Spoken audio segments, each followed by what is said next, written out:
It's the greatest, but man, it is. Whew. You're more motivated to do like big things to secure a financial future for them, but like the extra nights where she's a little fussy, keeping you up. But man, it's the greatest job. It really is. People undersell it. They really, and modern media does a really good job because all you hear is like, "Oh, you're not gonna get any sleep." Yeah, Yeah. there's that. Oh man, they're gonna eat you. They're gonna eat you out of house and home. I'm like, dude, name a greater problem. Like name once you have your first one, I think everybody understands that. Like, man, like this is fucking awesome. It's difficult, Right. but it's fucking awesome. I'm really I happy love to it. be I in mean, this chapter. yeah, I was speaking to someone the other day. I was like, when like they complain about how hard parenthood is, they're afraid of it, they avoid it, but it's like the most difficult things in your entire life are usually the ones that have the biggest payoff and seem to be the most worth it. So why wouldn't you want to take on the greatest challenge possible and, Yeah. usher another person into the world? Dude, absolutely. It takes you immediately back to all the hard things you did that like immediately bring you so much joy once you like reflect on the journey. The destination's always fleeting. Like you get to the mountain, it's like, oh my God, like yeah, it's a great moment, you high five. But then all the moments that you're gonna recall are gonna be the moments where you were in that journey, in that rough period of time trying to get to that objective. Once you 100%. get there, it's like it goes away, but you're gonna always remember it. It's like the same thing when you talk about fond memories with your friends. How many times have you like shared with your buddies that you went through selection or a hard course? You never talk about like, oh, remember the day we graduated? No, you talk about the day like you barely passed or the hard thing. Yeah. Yeah. 100%, dude. Always the best stories from that. Yeah, yeah. So the best stories, and then are for when you're a parent is the stories of like when your kid decides to shit their diapers 4 different times back to back. It's Like, just trying to get out the door to daycare. It's like, oh yeah, it's no, a again. different kind of hard. It's like, fuck, I'm gonna be late. No.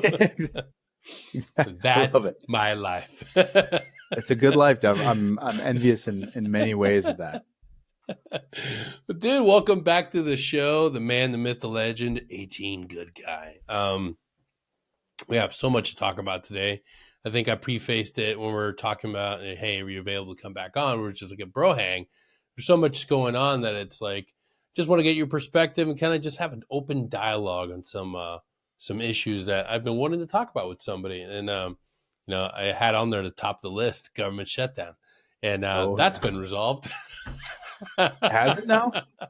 Yeah, as of like last night, I Oh, guess there was like this last minute session, and man, it's something that incredible I've news. been dealing with on the forefront with shout out to Special Forces Foundation. We tend to think that like, oh man, Green Berets, you got pro pay, you have hazard duty pay, everyone's gonna be good. But Yeah. this time of season specifically, you forget about the guys that are out, our veterans, and a shameless Oh yeah. plug right off the bat. And to anybody listening, please do me a favor. The Special Forces Foundation needs your support. We need to rally as much funds so we can continue supporting our Green Berets and their families in honor of this season. Please do me a favor, scan this QR code right here and donate today. But please do me a favor, just go there and donate. Just whatever you can. But if you can do multiple donations, I'd really appreciate it because they're helping a lot of families. Just a few weeks ago, we helped a Green Beret who was in crisis, needing a brand new furnace for his family, secure one for free, 100%. And Awesome. one of the greatest things that they do is bridge the gap between our individuals that are out by themselves doing their singleton ops, just out there, alone in the ether, reconnect with their friends and Green Beret counterparts through their Brotherhood Blueprint program. So please consider donating. Really appreciate it. Now back to our regular scheduled event. So, how have you been, man? Dude, I'm very well. Just trying to get after it from the confines of the office, the old B team. Doing my best to stay motivated within that purview, and excited to move on to the next thing as soon as it comes my way. The moment it comes my way, I'll be moving on at light speed. I cannot stress to you how ready I am to leave the B team. It's a lot of I work, dude. It is a lot of work. it is more of an exercise in self control than I ever would have guessed it would be. And that you do all this prep work, you do all this preparation for the thing, whatever the thing happens to Yeah. be. And you put blood, sweat, and tears into it, and you pull strings and you ask for favors, and people pull through for you. And then in one way, the crux of everything, where everyone is, it's all hinging on someone lets you down, and it feels Oh, bad, and it's still your fault. So in some ways, you still have to yoke yourself with responsibility. So it's an exercise in patience with other people. Um, as much as I hate to beat a buzzword, but empathy. Other people are working hard too, and you try not to attribute to malice what can easily be attributed to stupidity or whatever that old heuristic is. And not calling anyone specifically stupid, but um, there is a lot of extra work that is done at this echelon that I did not expect.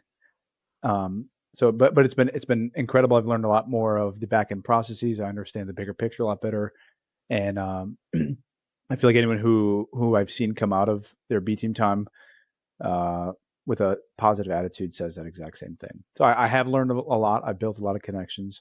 Hopefully, built some trust and some acumen in some way. But I will be clocked at Mach 10 leaving this position and going into the next one. So it's dude. just Yeah. and grinding out those last days in it.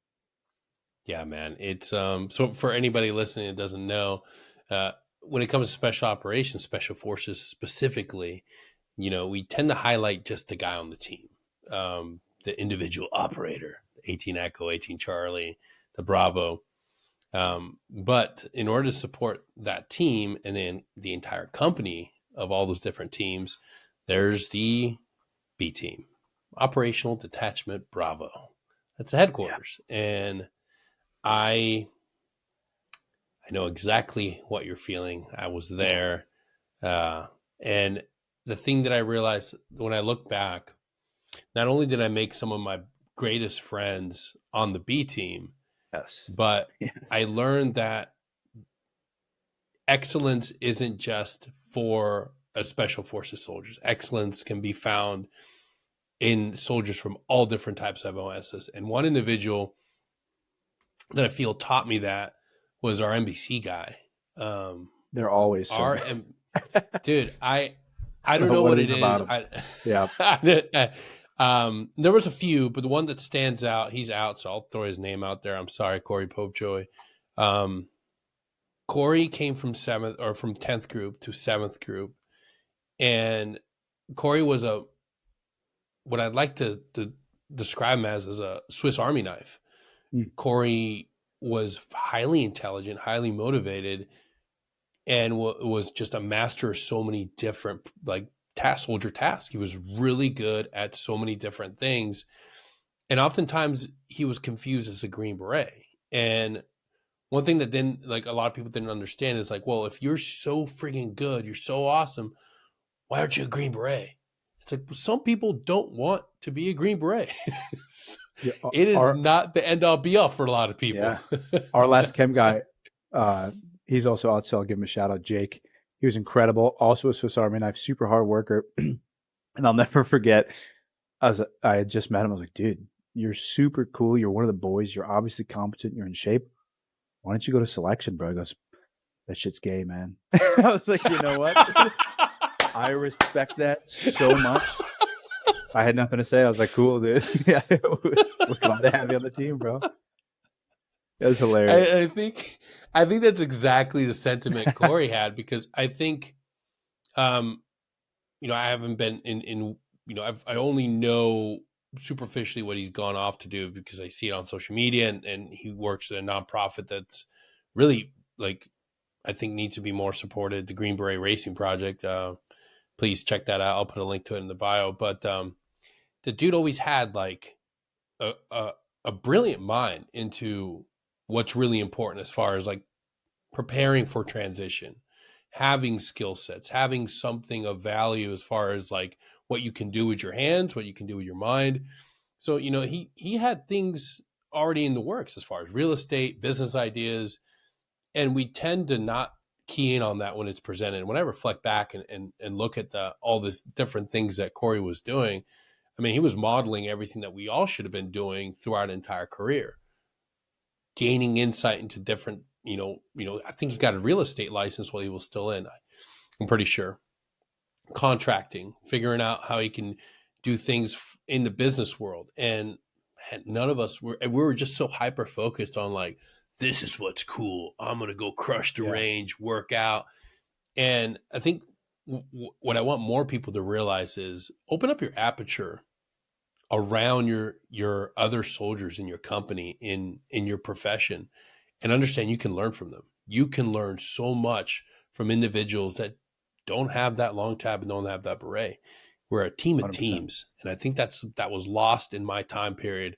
And I hope it comes back, man. I hope we really realize that we're all part of an organization, or like everybody that's there with you can be an individual that is honed and skilled and of excellence.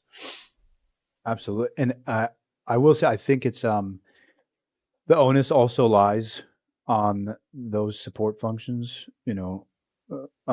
I'm sure many listeners had their parents say something along the lines of, "Yeah, I don't care what you do, just be the best at it."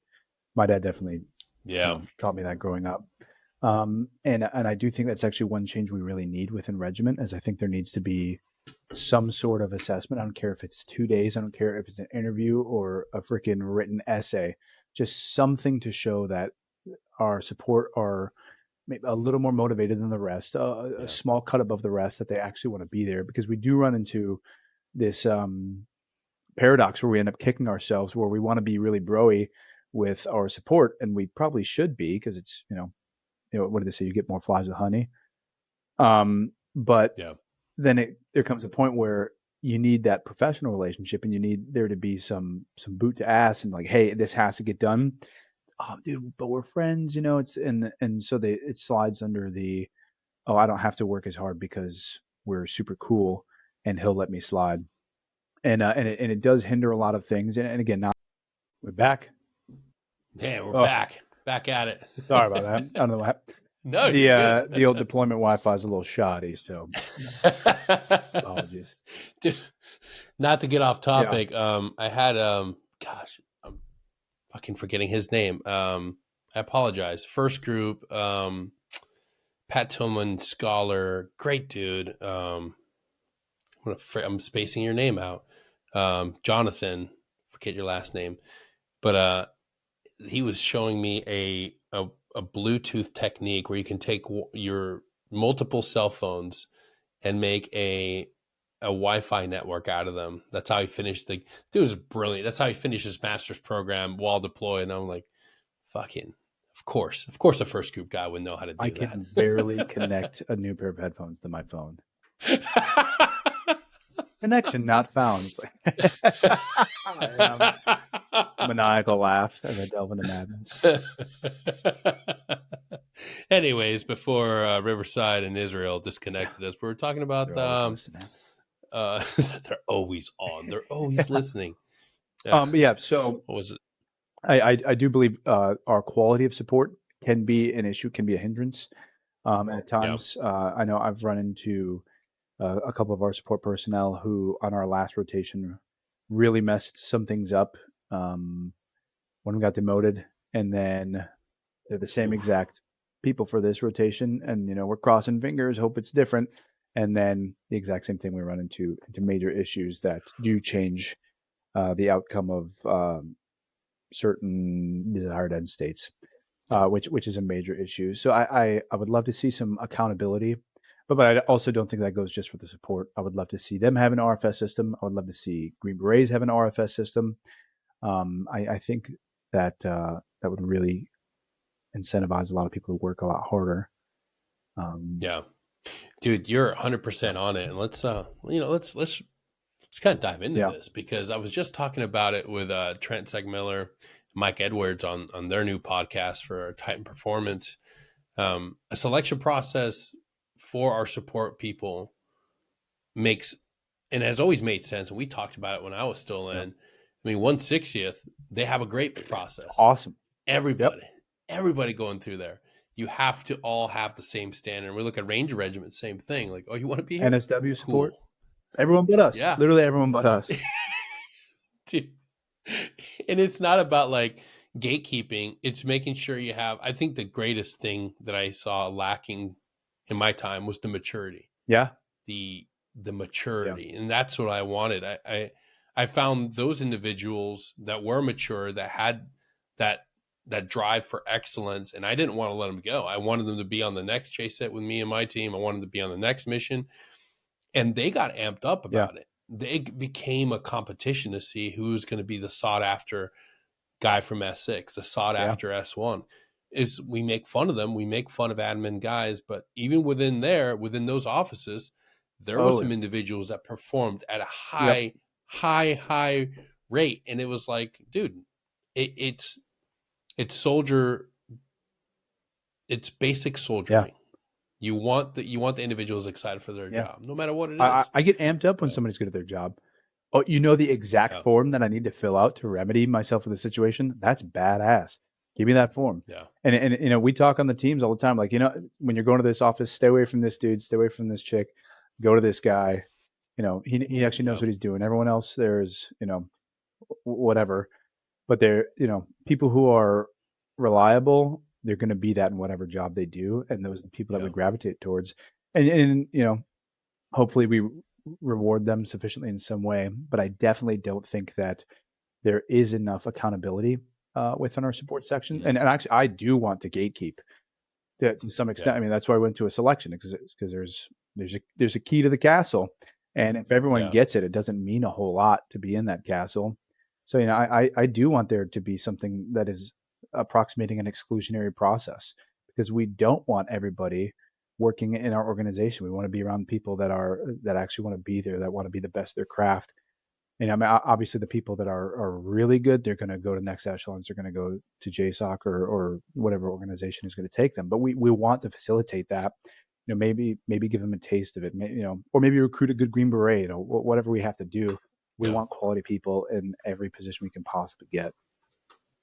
Yeah, one of the biggest problems I used to see where individuals were coming to seventh group as their first duty Same, station. It's like it ruins you. It 100%, absolutely. 100%. I walk into the office and I'm not even a rank guy. I don't care, but I also am smart enough to know that if I need to use rank with people, Yeah, maybe you should be smart. It says something about you. If the very first yeah, interaction, hey, what's up, bro? And you're an E2 and I'm an E7, it's like, okay, if you're like, hey, what's up, Sarn? I'm like, no, cut that out. No, none of that Sarn crap. You yeah, can use my name. But if you just, hey, what's up, dude? And I don't know you, yeah, you're setting like and I'm sure with being a Spanish speaker in multiple languages, you have this formal tone or this formal declension you use for when you're speaking to someone. In a lot of languages, so you'll use like usted or v or what have you, and then yeah, people go, yeah, cut out the formal stuff, just we'll be familiar, and you build a yeah, lot of respect by automatically jumping to the um, respectful tone, I guess, if you will. And I think it's lost on a lot of people these days. They think if one person's broy to them, the next one's going to be. And but yeah, as we know, you can be as broy as you want with your team, and your team Sart, and you can have first name basis, but you knock on that next team room door, hello, Master Sart, hello, sir. You know, and it says a lot about you if you jump to respect as yeah, opposed to jumping to extremely lax. Because we all want to be lax, obviously. yeah. I don't want people to call me Sarn. That's gross. Ew. Ew, dude. Stop standing like that. Put your hands in front of your body like a regular person. Yuck. Just be a Yeah, human. exactly. You're. Exactly. But yeah, man, it's true. Like basic soldiering. Yeah. Like I think that there's a responsibility on both Yeah. sides, man. It's Absolutely. I And you got to be able to do the right yeah. thing as a Green Yeah. Beret. Like that's the reality. And You know. it is incumbent upon us to, try to develop the dudes when they come up short or, when they're not meeting expectation. Um, And those suck, especially when you do build a good relationship with someone right off the bat. And it sucks and it's uncomfortable to tell someone that they're not meeting the standard, they're not doing well. But you have to, because Yeah. if you do care about someone, you're going to tell them. If you don't care about someone, then whatever, I'm going to tell you. It's like someone having something in their teeth. If I don't care about you, I'm not going to tell you. Yeah. But if I care about you, I don't want you to look stupid. I don't want you to make an ass of yourself. So I'm going to tell you, hey man, you have something in your teeth, get it out of there. Yeah. Yeah, man. It's it's an old it's an old problem set, Oh yeah, and I wish we could figure it out. But I think one step in the right direction is fucking get a selection process, man. Figure exactly. how to make a fucking pipeline for everybody. You Just do a 5 mile run and an essay, I swear, and you'll weed out half the problems. know. And this is coming from you. I'm not even a good runner. You're not lying. You're I'm not not lying. even. An essay would. Can you use proper grammar in the emails you send me? It doesn't sound important, but unfortunately it is. I wish that weren't important, Bro, but I brutal. would like there to be a little bit of intellectualism in my support staff, Yeah, just a bit. it's funny you bring up the essay thing, and it's true. I can't tell you the amount of times a senior NCO from some S shop would send an email. I'm like, motherfucker, I'll be back. I'm gonna have to go to talk to this Yeah, person. this is scarcely intelligible English, let alone something approximating a viable request or work function, and I can't. It really makes you understand why we have PDFs with drop down Oh my menus. goodness. And now, of course, all of my almost all of my work, except for when I can get out and actually get some UV light gracing my skin at some point through the day while driving a forklift. All my work is done on email and Microsoft Teams. Um, Microsoft will win the next war, which I think is pretty cool. Oh, But dude. so it's, people really undervalue effective Yeah. communication, especially when you take tone, when you take body language, you take all that out of it.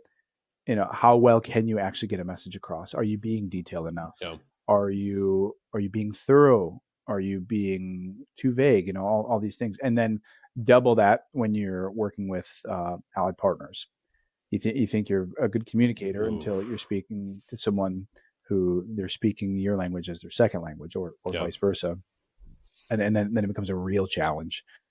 Um, and I think Green Berets as a whole aren't as good at that as they tend to believe as well. No. It's No, we're horrible within even our own force, man. 100%. Like, We think we're masters of people, and some of us are, yeah, some, yes, and yes, absolutely.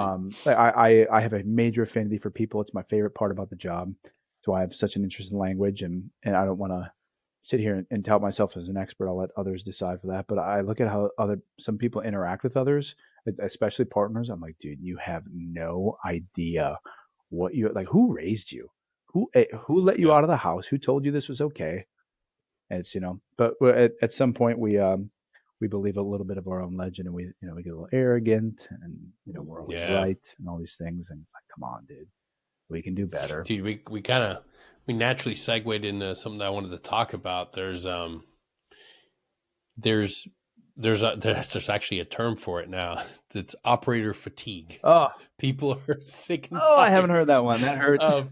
of the personas that are largely lifted up in modern media, whether it be podcasts, YouTube videos, Yeah, the breakdowns of famous battles, famous yeah, operators. A lot of people are getting really tired of being force fed these stories that make one individual, or just highlight certain individuals as being the ones that won the war. absolutely. Um, and I think one of the things that we're seeing is our conventional forces. Like, it's become a derogatory Yep. term to say unconventional, like, you conventional Yeah, guys. Like, how do we bridge that gap? Because that's where we get the absolute. And I've got great friends that were 18 X-rays, but some of the best leaders that I know, the people that mentored me, have a connective tissue to a conventional unit. yeah, They had time and were mentored in field artillery, as a military policeman, as an infantryman, as a paratrooper. how do we start building back that trust and really allowing our conventional counterparts to see us as partners and professionals rather than the assholes that are going to get out and start a podcast, get a movie deal, and write a book. Yeah. Um, it's it's about, I believe at least, shouldering the responsibility of, we always like say, oh, you got to be a good dude. You just got to be, you got to be a good dude to make it in soft. It's like, well, what is a good dude? Yeah. Do you know your mission set? Do you know why you're different? Do you know what you're doing, how you're supposed to do it, how it differs from everyone else's mission? And does it make their mission any less badass? Did the Marines who cleared Fallujah house by house, were they less badass than you? Were the conventional guys that stormed the beaches in Normandy on D-Day, were they less badass than you? It's like, I'm a softie, but I have zero combat time. I barely even have anything approximating, the super sexy CQB time. Is it so? Do I have an automatic trump card on that first ID for a sergeant who was in Fallujah as a private? Yeah. Do I automatically have a trump card on that medic who's brand new? I don't. I don't. You don't know the value people are going to bring to the table. So I think the responsibility for us is to understand that we are an end, not the end all be all, and that our mission set is, it's broad in application but very narrow in implication, and that we are just one piece of the puzzle. And in every single war up until modernity, I would even argue in modernity, um, conventional is the main effort. Conventional doesn't mean less capable; it just means conventional. And half of Green Berets don't even know what unconventional means.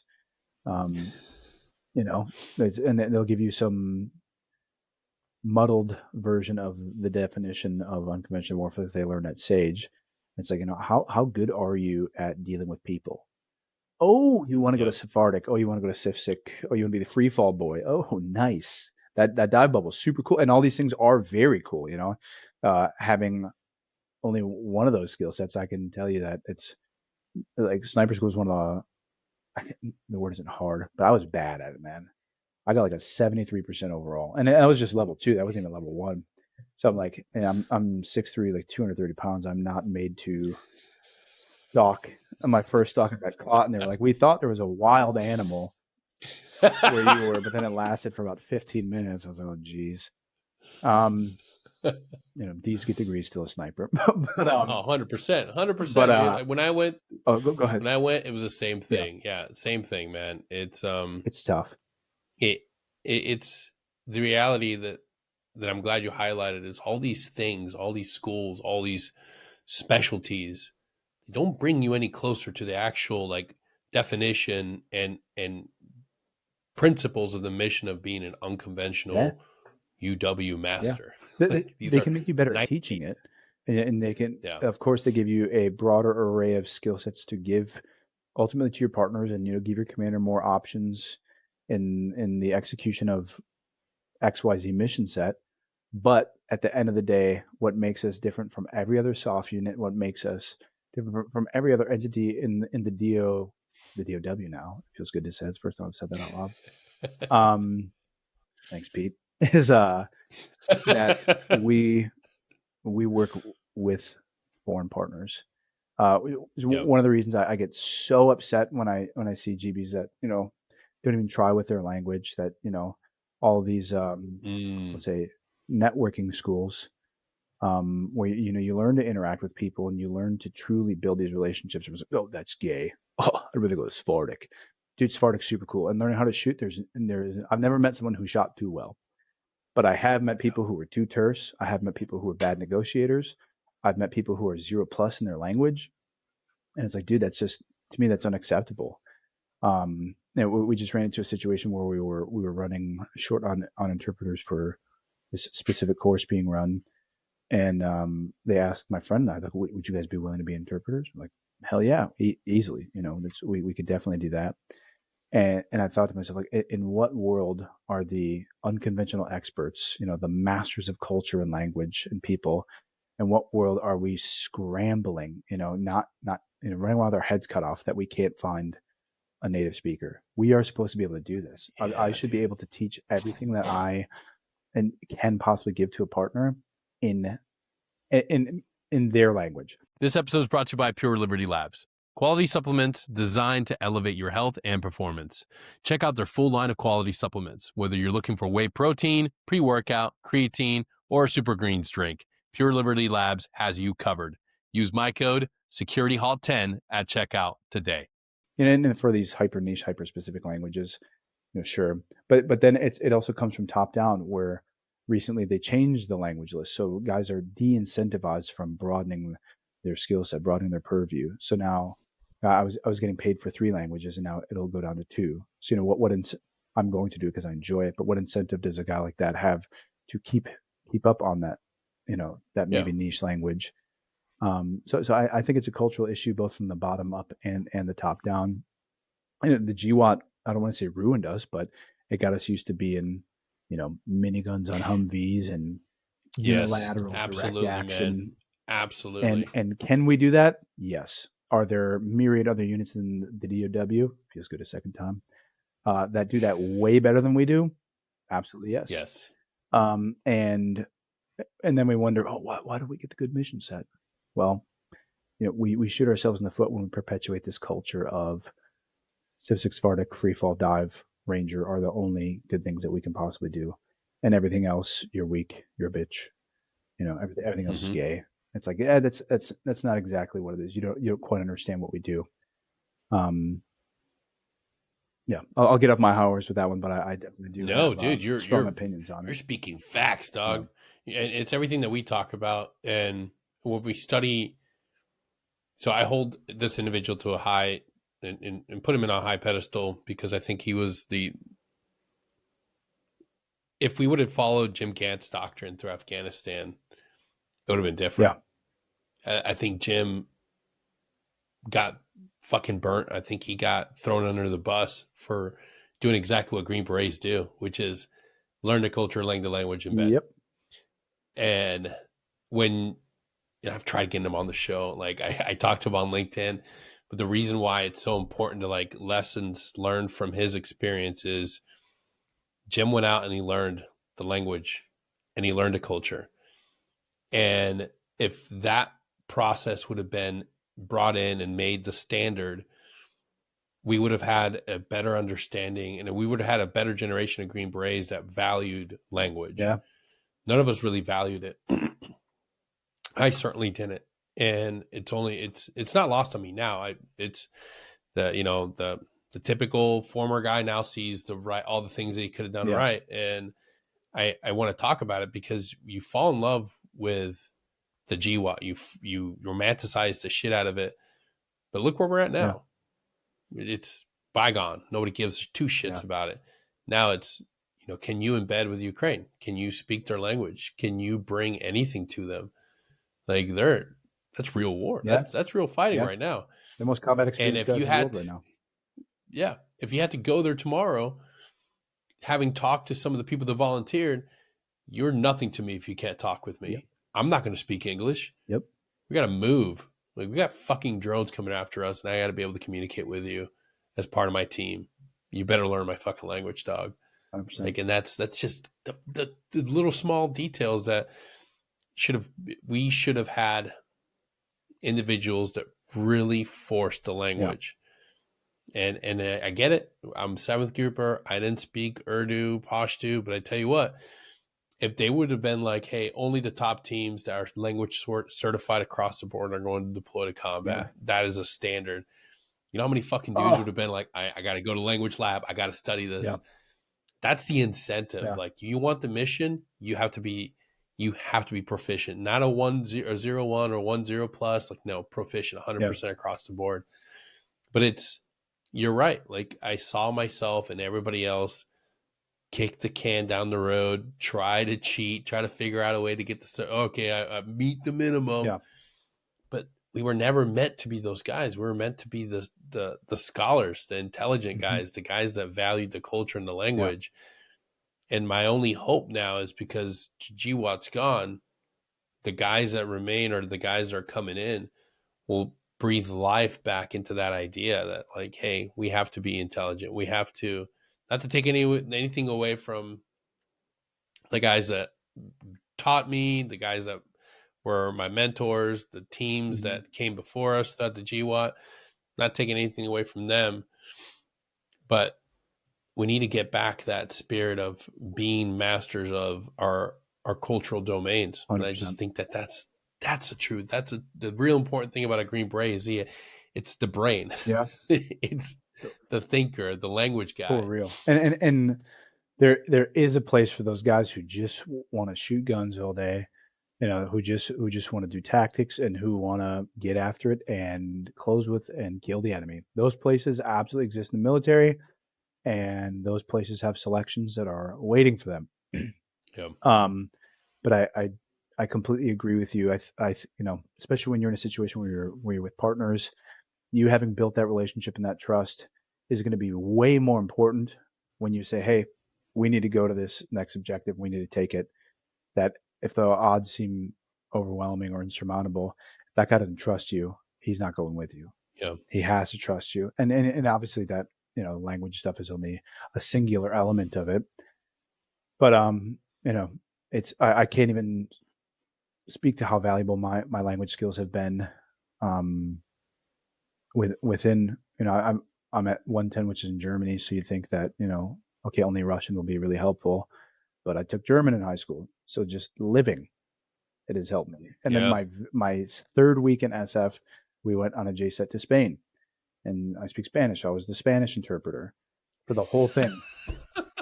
And and then while we were in Eastern Europe one time, we ended up sharing a range with the Portuguese, and I speak Portuguese, so I was able to help communicate and facilitate that. And it's like, I've been able to use every single language I speak operationally in a place where you might think, it might be lingually myopic, but it hasn't been. So you never know what kind of situations you're going to get yourself into. Which is one of the reasons I'm starting a Mandarin course on softs, which is Get the fuck yeah. out of here. So that's going to be my biggest challenge yet. But like I want to know, I want to learn, because if things end up shaking out that way, I don't know where I'm going to get sent. With the way the world is Yeah. right now, I want to. Obviously, I don't think I'm necessarily going to be able to embed with and blend in anything approximating Taiwan or mainland China, but Xi Jinping. yeah, Xiongdi, which means brother. You know, I'm just dapping up the Taiwanese Pointing, guys. Um, just towering over yeah, there, or better yet, you yeah, just hold 100%. them Yeah, close. no, I was wearing a lot of bronzer. Make them think I'm one of them, just a big guy, but I don't think that's racist in 25 out of it. No, But no, that's not. yeah, so just because you can't foresee where conflict is going, why not try to make yourself as broadly capable as possible in that domain? Yeah, And obviously there's a lot of people that struggle with language, so it's not to say everyone has to be a language savant or anything. Like I struggle with sniping and recon because poison ivy finds me everywhere. Um, and some people struggle with language and with people. So it's not to say that yeah, everybody needs to be an absolute master of everything, or you're not valuable. But I wish that writ large there was definitely a bigger emphasis on actually giving a shit about the cultural domain yeah, and the interpersonal skills that are requisite to us inspiring confidence and inspiring people to follow us when we need them to. yeah. I'm blessed. I found a passion for education, a passion for reading, and going back to school. And one of the great things that I get to do, doing social media for the Special Forces Foundation, is dive into our history. One thing that really sticks out to me as a missed opportunity was looking back at the way that our Green Beret ancestors, predecessors, were able to be completely brought into the fold with their Montagnard Yeah. counterparts, and the ceremonies, the Hmm. the bonds that they forged. And yeah, you can have your favorite KKA Afghan commando, you can have your favorite Afghan soldier, but you, by and large, man, like aside from some of the specialty guys that we work with, um, like our civilian mine reduction teams, like those guys, like you know, it still bothers me that we couldn't get all those guys back. Yeah. Those are different. Like those bonds. I mean, those guys, like, remember teammates, team Yeah. members. You fell in on the same teams, but the regular conventional Afghan counterparts, you didn't have that. You didn't Mhm. have that cultural experience of like really truly blending in and bonding with them. And I realized that's something that like we have to take with us and really try to hone, like, and teach that lesson of like, you are supposed to be a force Yeah. multiplier. You're supposed to be the guys that are willing to study culture. And it just made, like, just sitting back and reading all that stuff, and I reflected on my own time, man, like how many times I really like studied the cultural implications of where I was Yeah. going, what I was going to be, who I was going to be interacting. And I'm like, fuck, like we really lost that. We really lost that idea that we had to understand. And the world is advanced. I Yeah. mean, and every group's different. Like, you're not going to be sitting in a remote lodge, experiencing a true cultural experience, in 10th group, maybe. Like maybe that won't be your thing. But I would say maybe in 7th group, Yeah. maybe for Yeah. sure. And I wish that like we had a studies group, or a studies and Yeah. observation office within Oh, every group that really like sat down oh, and like gave you, like, I remember the last time I sat down and really was getting ready to like deploy and study, like I finally started cracking into Guatemala and looking at the implications of the American face in Guatemala. I'm like, yeah. fuck, if I would have done this for every one of my JSITs, I could have known so much more Yeah. about the people and studying, man. I think that's something that's lost. Like, we don't make enough time with it. I think we've oversold the idea that the you know the heavy amount of admin shit a guy on a team Mm. has to do, like, and it's probably still the Yeah. same. Like, I don't want my guys having to have a Microsoft Teams account. Yeah. Like, But I was going to say exactly that. Part of me has to be empathetic to how much, and there's no other term I can think to use, how much shit gets put on our plate. Just yeah, the amount of hats that your average Green Beret wears, it's unbelievable. And I don't think there's a soldier in any army, or sailor or marine or airman anywhere that has this level of administrative staff, yeah, logistical functions for every single one of the jobs. It is unbelievable in how many directions we all get pulled, how many training cycles there are, and so there does have to be some empathy and understanding within that. But then again, that's a top down problem. How do we fix that? How do our leaders shield us from that? And yes, I'm starting to see that in conversations um, now. Like my current commander and sergeant major are the two best leaders I have ever worked for.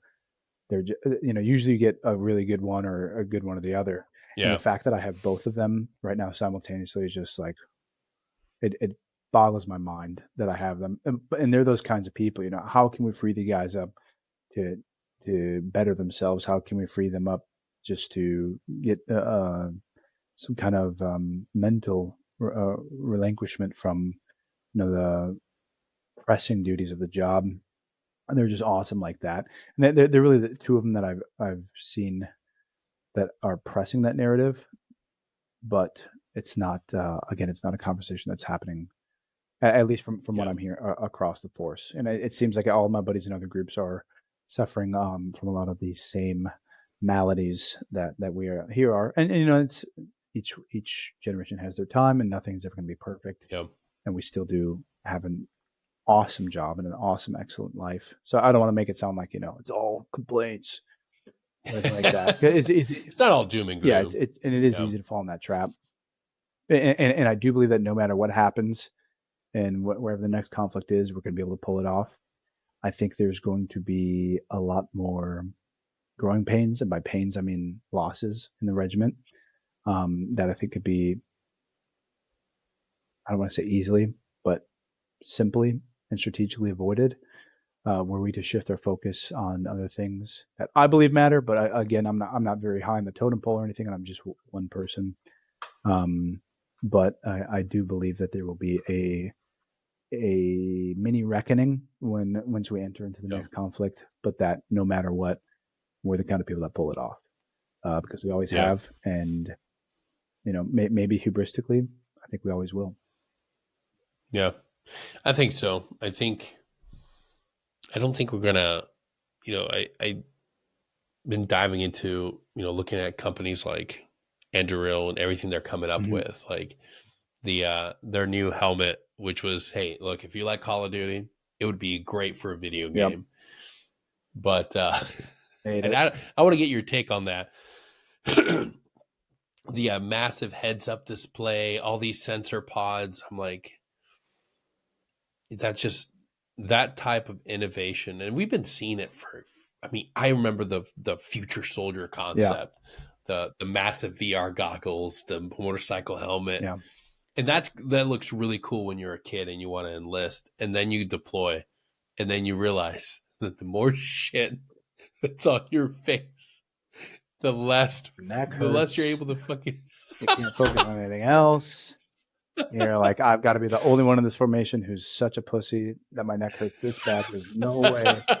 Everyone else has got to be handling this way better than I am.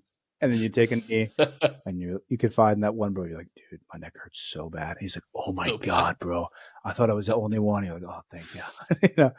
Yeah, I remember the first time somebody gave me a counterweight. I was Oh, like, I "Thank was like, you, there's thank you." no, I didn't know this kind of.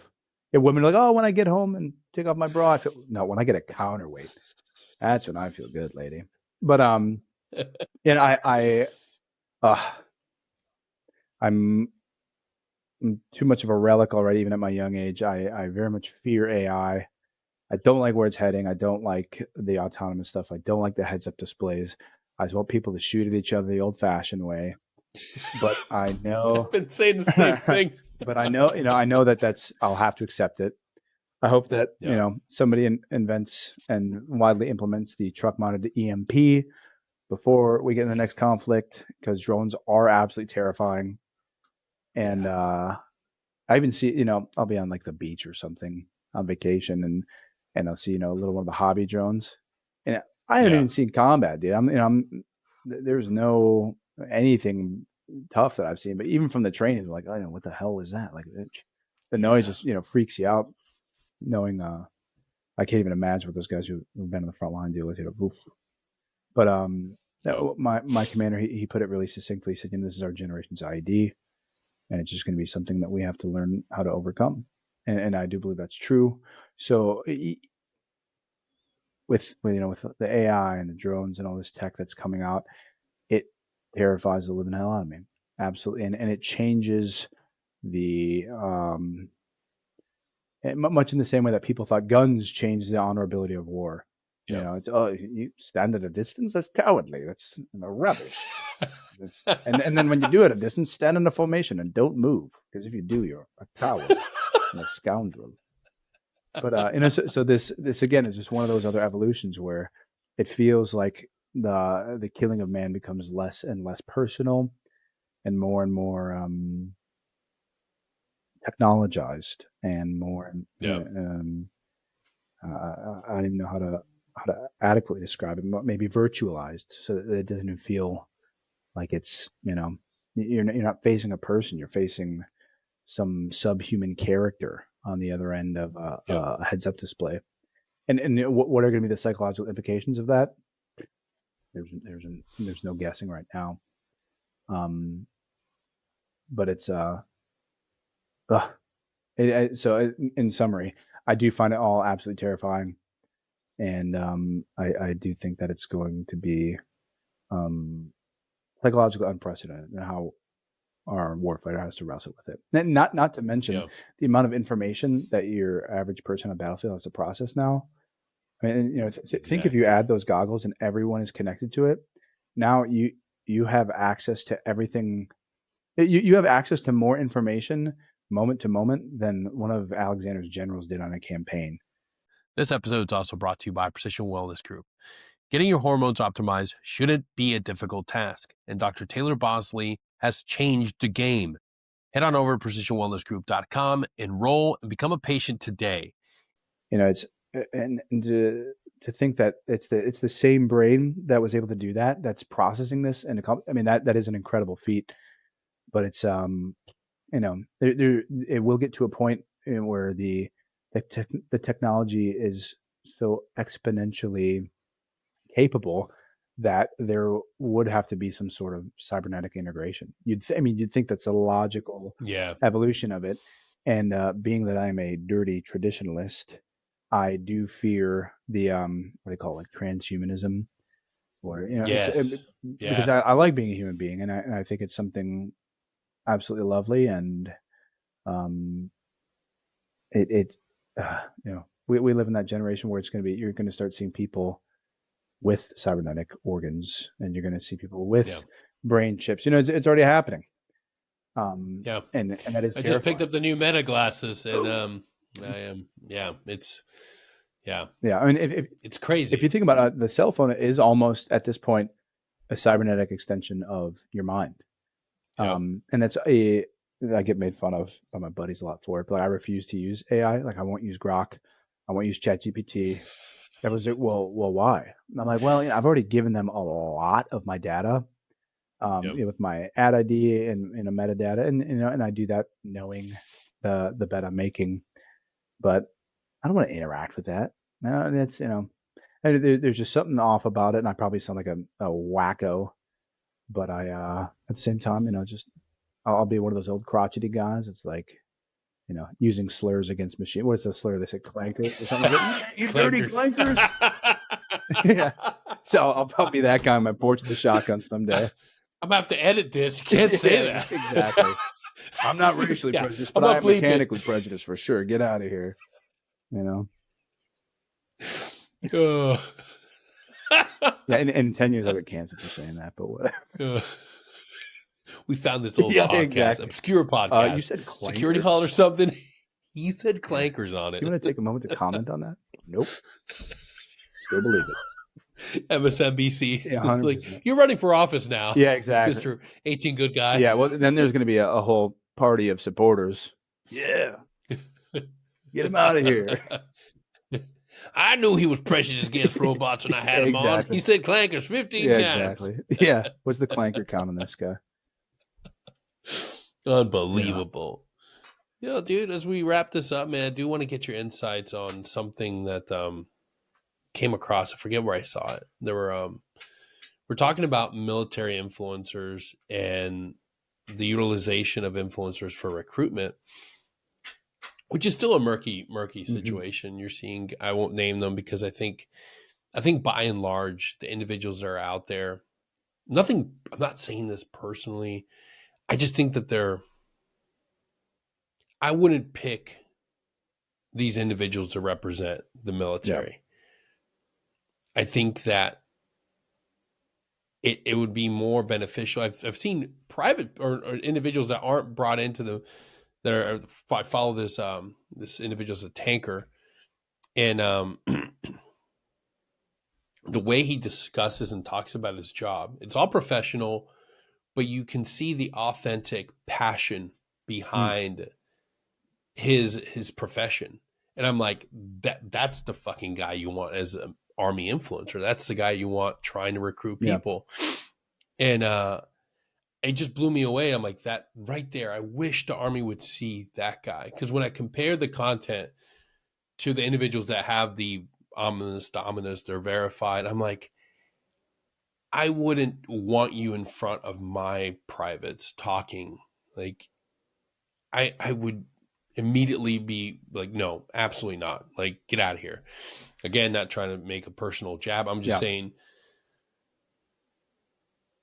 when you look at the content, when you look at the person talking, it's like, okay, That's not authentic. But by and large, when I see your stuff and other individuals like the individual who runs that tank page, I'm like, this is what I'd rather have my guys or a young potential soldier seeing and engaging with.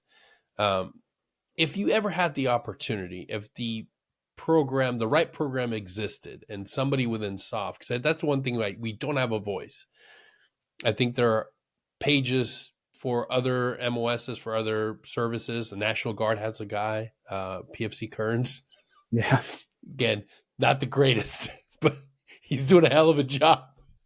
If you were ever given the opportunity with the right team, with the right authorities, do you ever see yourself being willing to say, you know what?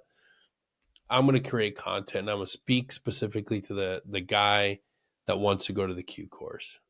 I've had this conversation a number of times with my dad.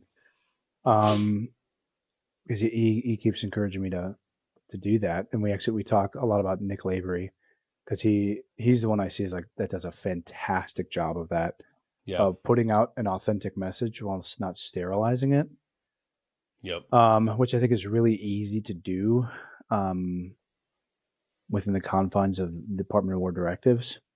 And I guess this is the first time I've ever said this. I probably should have said it, years ago, but my views are obviously all my own, not endorsed by the Department of War. He's not even in the Yeah. military. We're making all this up. Which, I'm a big advocate for like hand tattoos and Yeah. not conforming to grooming regulations. Given certain contexts. So, and I know that's obviously not sanctioned and not okay with the leadership, and I don't claim to think that it's necessarily the right answer, just my preferences. But within that, I think that I don't think that what I say really aligns with a lot of what the Department of War really wants in, I guess, an exemplary role model. Um, and I would feel in some way that my what I would like to put out, because I do try to reach more than just the military. I don't want to Yeah. ever, I don't ever want people to think that, oh, I'm that what I say is valuable because I'm a soft dude. And obviously, it gets your foot in the door with grabbing people's attention. But I hope that any value I can provide to people just is able to stand on its own without the title, without the Yep. accolade. Um, so I don't foresee it. Actually, I've been thinking about this a lot lately. I'm kind of at a point in my career where I could start the process of getting out and maybe trying to do this full time, or I could go down some other rabbit holes. Uh, but I've been planning to release a book um, within the next couple of years. Um, Oh I've wow. self-published a number of them. This one actually, I would like to, because I'm a dirty capitalist, I would like to actually make some money off this one and hopefully spread it. Absolutely. But I've been leaning more and more towards using a pen name for this one as opposed to releasing it under my actual name, which my other books are, but I don't have them connected or affiliated in any way, shape, or form. Kind of keep that delineation. But so the long and long of it is that no, I don't see myself, even if approached, accepting any um, formal sanctioning or endorsement by the Army or Department of War. I also just don't think I'm good enough of an example for it. I'm not some fitness god. I'm not some, you know, I probably have some things that are out of regs about me. So it's I don't think that I'm necessarily the spick and span sterling example they're looking for. And that's totally okay with me. I don't necessarily Yeah. want to be that. Of course, selfishly, I would like to increase the size of the platform and reach more people. And again, being a selfish capitalist, I would like to make this an avenue for myself to make money someday, but I wouldn't feel right utilizing the uniform as a specific means to get that, and I wouldn't feel like I necessarily reach the benchmark standard for what they're looking for someone to be able to do that. And if my stuff does inspire people in some way to join and contribute, that's excellent. I love that. I think it's great. Obviously, I'm biased. I think it's a good thing. But if whatever it inspires you to chase, that's really what I care about, is that you're bettering yourself in some way, not just a specific myopic way. Man, you gotta stop saying things that just make you that much more of a cooler Ah, dude, no, I man. appreciate I appreciate it. It was all rehearsed. Yeah, We yeah, yeah. talked about it before we I, started. Jenny wrote this speech for me, actually, line by line. Even had me rehearse But intonation so I can get it. man, it's for a lot of us, myself included, this much clarity and ability to be authentic didn't come until I was fucking damn near late 30s.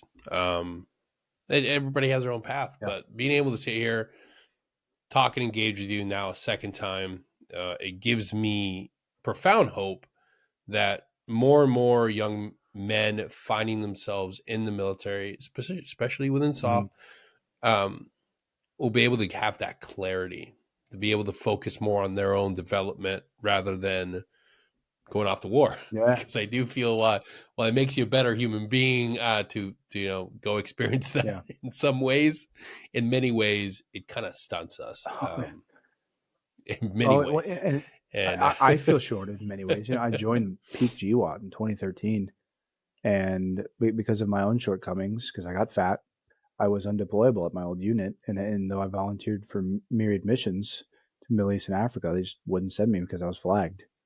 And so and then I got to SF, and while I'm in the Q course, Afghanistan falls.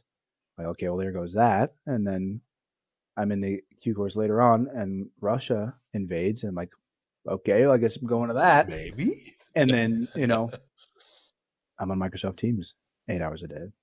And so in some ways you're like, man, I really want to test myself. Who am I?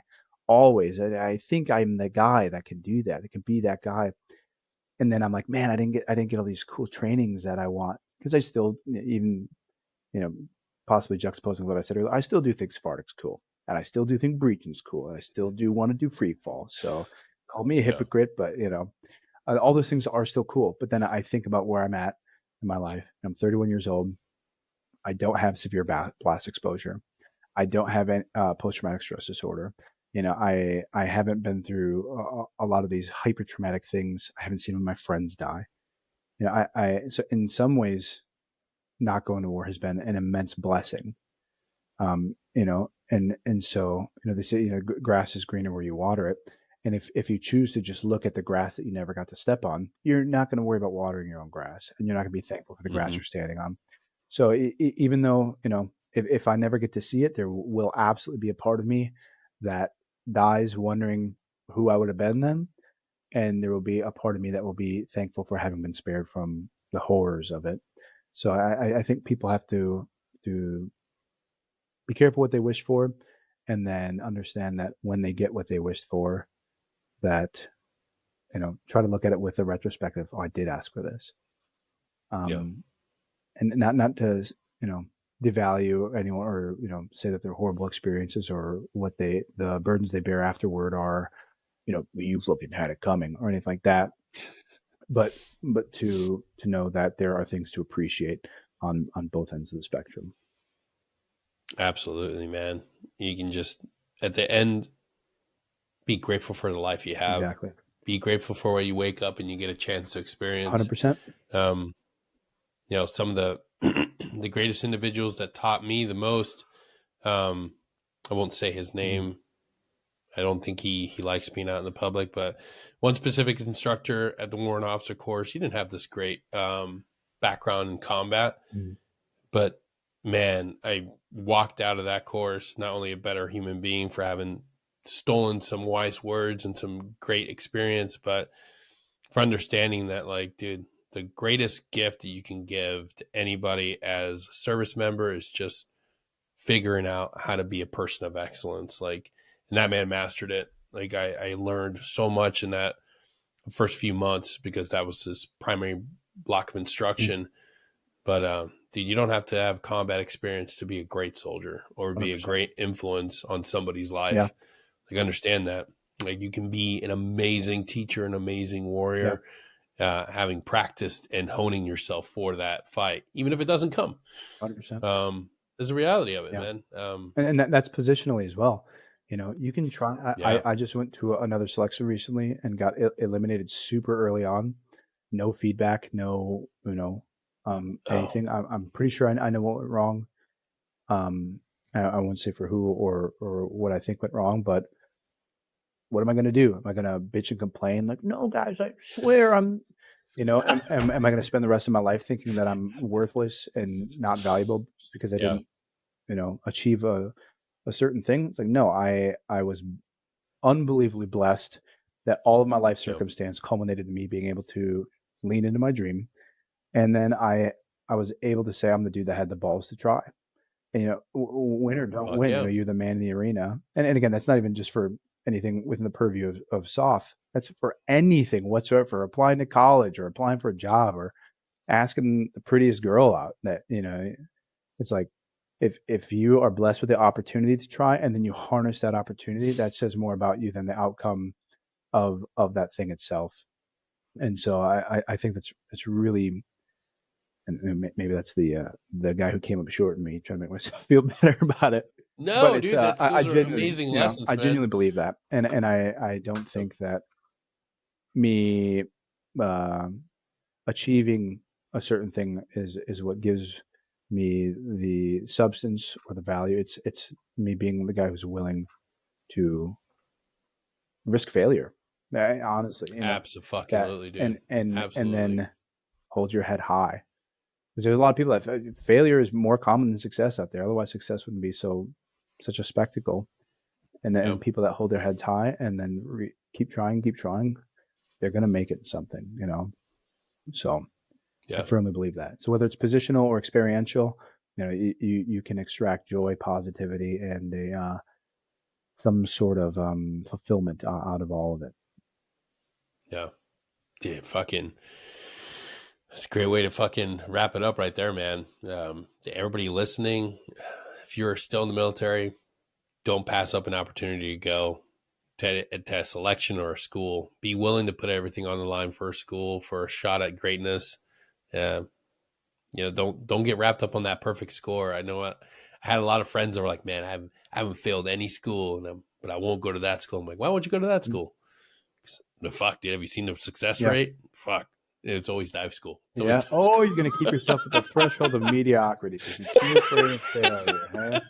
It's like, yeah, Kind of man, word. I like oxygen and I don't want to come back failing a school. I've got a perfect record right now. Yeah. And you know what? Like, hey, still had a great career, still Yeah. did great things.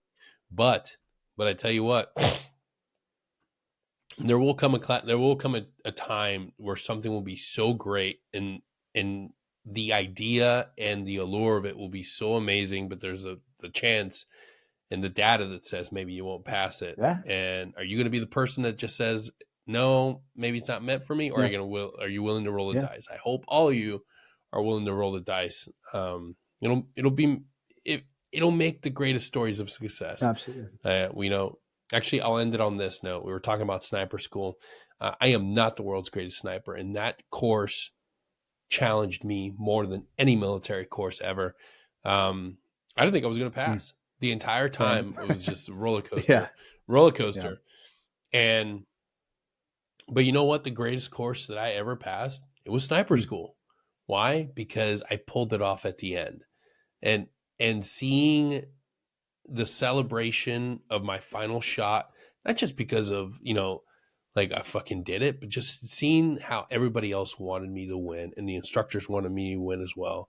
Like that showed me the caliber of men that are in special operations. It's not about just getting there. It's about making sure you are trained, you're proficient, and you get that going. Everybody wants you to pass. So if you're willing to understand that at the very basis that everybody around you wants to see you achieve, even if they're the meanest instructors, even if they're the nastiest and you feel like they have no Mm. compassion and no interest in you succeeding, trust me, they want you to succeed. Absolutely. They want you to make it through there. So roll the dice, go. Even if you don't make it, at least you'll have some experience and you'll have a cool story out of there. And you can say you Dude, got I can't balls. thank you enough for coming back. Yes, exactly, dude. How many people don't try? Yeah. When did it become not cool to fucking try? Exactly. Fucking losers, all Exactly. of them. Prove them wrong. Go out there and try it. Go out there, write out the greatest things you want to accomplish, and go do them. Absolutely. Why not, dude? thank you for being here today and for at least being willing to champion the idea that we should be masters of our profession. Absolutely. Thank you for having me on again. Sorry for getting you canceled Absolutely. for the robot racism. But Oh, and thank you for the awesome fucking swag. I'll be wearing your hat to the awesome. gym again. It's one of my favorites. Good. Classic. I just I'll be taking some pictures for Excellent. you, not in a nude way, Yeah. but put out Yeah. there. That's for the personal account, you know, not the. He sent me a picture of just him with a hat on. Fucking weirdo. Just the hat. Exactly. Well, yeah. Thank you again for having me on. I've had an excellent time, excellent conversation, and pleasure as always. There, dude. Always. Thank you all for tuning in. One more thing, please do me a favor. Head on to the episode description, click the links there, support the Special Forces Foundation. All you have to do is donate some money and support a great mission and a great cause for a great nonprofit. I'm Denny Caballero. This has been Security Out Podcast, and this has been 18 Good Guy. Take care, everybody. We'll see you all next time. Boom.